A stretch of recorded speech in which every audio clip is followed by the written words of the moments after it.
उनको 20,000 रुपए की एक किस्त जो है जो उनका एरियर था वो देने की भी घोषणा की है। इसके लिए मैं आपकी सभी चैनल के माध्यम से आदरणीय माननीय मुख्यमंत्री जो हमारे सुखविंदर सिंह सुक्खू जी है उनका अनेक अनेक धन्यवाद करता हूँ। संजीव जी, अब क्या डीए तो चलो अनाउंस हो गया है, एरियर को लेकर अब क्या ठंडे पड़ गया अब सारा मामला? नहीं, देखिए, हम बहुत जल्द शायद हमारी अभी माननीय मुख्यमंत्री से मुलाकात होने वाली है।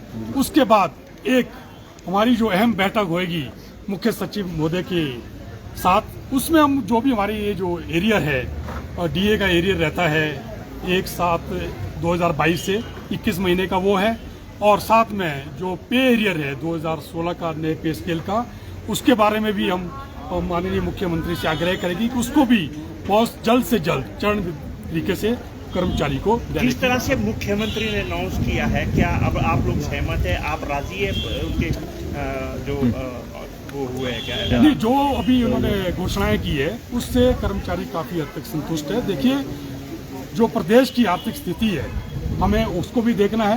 ये हमारा परिवार है, जो सचिवालय है, हमारी जो पहले जो माननीय मुख्यमंत्री है वो सचिवालय के मुखिया होते हैं, उसके बाद वो प्रदेश के मुखिया होते हैं।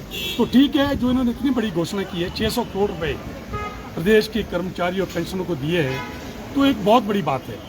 जहाँ तक मैंने कहा कि एरियर की बात है, इसके बारे में भी हम बात करेंगे। सर, जो प्रिविलेज मोशन जारी किए गए थे अभी तक वापस नहीं लिए गए। देखिए, जहाँ तक प्रिविलेज मोशन की बात है, मैं आपके माध्यम से बता देना चाहता हूँ, हमें हमारे कर्मचारियों ने कहा कि देखिए हमारी ये मांगे हैं कि आपको बाहर आना है, तो हम आप बाहर आए, हमने रोष व्यक्त किया।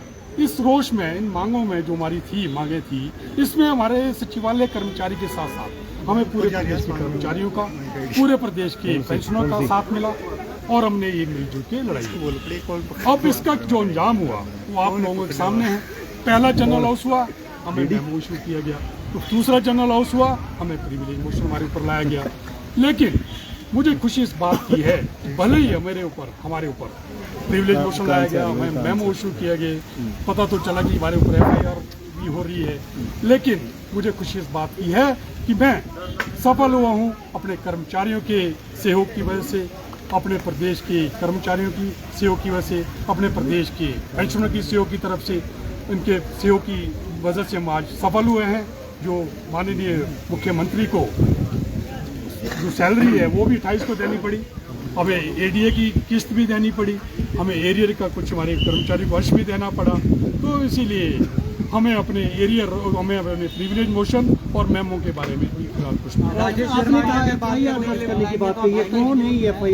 मुझे पता चला कि एप्लीकेशन दी है किसी ने, मेरे पास कॉपी है उसकी, वो चाहता है कि हमारे ऊपर FIR लॉन्च हो, क्योंकि जो कहते हमने जो स्पीच दी थी 23 तारीख को, उससे कहते भाई प्रदेश में जो अराजकता फैल सकती थी, कुछ इस तरह के उन्होंने इल्ज़ाम लगाए हैं। तो अभी तक तो कुछ ऐसा हुआ नहीं, ना ही कोई हमारी ऐसी स्पीच थी। हमने तो साफ साफ शब्दों में कहा था जब, और मैं तो ये भी कह देना चाहता हूँ, जो स्पीच भी थी उसमें भी हमें मजबूरी में देनी पड़ी, क्योंकि हमने तो पहल नहीं की थी और हमने उसमें भी कोई ऐसी गलत बात नहीं की, ना कोई हमने कोई गाली गलौज किया। जैसे कि मैंने पिछले कल एक बाइट में कहा था कि पहले जब जनरल हाउस हुआ करता था उसमें तो गाली से ही शुरुआत किया करते थे। मांटा जी एक हुआ करते थे, सिगार लगाते थे, आप तो मुझे शायद आपको मालूम नहीं होगा, उनके बेटे भी आज रिपोर्टर है। इसी तरह से एक बार की बात है कि एक MP साहब थे, मेंबर ऑफ पार्लियामेंट, बहुत वरिष्ठ नेता थे, वो एक बार जो उन्होंने सब्जी मंडी में कोई स्ट्राइक हो रही थी कर्मचारियों की, तो उन्होंने एक स्टेटमेंट दे दी थी कि ये जो स्ट्राइक है ये जो जायज़ नहीं है इनकी स्ट्राइक। लेकिन दूसरे दिन जब वो MP साहब जो है कर्मचारी को मिले तो कर्मचारी उनको उठा के ले गए सब्जी मंडी, और सब्जी मंडी में उनको अपने वो शब्द भी वापस लेने पड़े, साथ में कर्मचारी के हित में बात भी करनी पड़ी। लेकिन तब भी इस तरह की चीजें नहीं होती थी। अभी हुई है तो ठीक है, मुझे कोई क्या कोई सरकार खुशी है कि मैंने अपने कर्मचारी के काम में आया, प्रदेश के कर्मचारी और लाखों जो मेरे पेंशनर है, जो मजबूर थे, जो अपनी आवाज नहीं उठा पा रहे थे, मैं आज उनके काम आया, हम लोग उनके काम आए। क्या सरकार का लोगों ने रचा आंदोलन के लिए? नहीं, देखिए, आंदोलन के लिए उन्होंने ये नहीं कहा कि आंदोलन के लिए बाहरी लोगों ने षड्यंत्र। उनका कहने का मतलब है कि ये जो आंदोलन हमारे को करना पड़ा, ये बहुत पहले जो है ना खत्म किया जा सकता था, लेकिन कुछ एक लोग हैं कहते, जैसे कि उन्होंने कहा, और मुझे इसके बारे में मालूम नहीं कि उन्होंने किस परिप्रेक्ष्य में ये बात कही है, तो ये उनको ज्यादा मालूम होगा, आप उनसे पूछ सकते हैं। ठीक है सर, थैंक यू।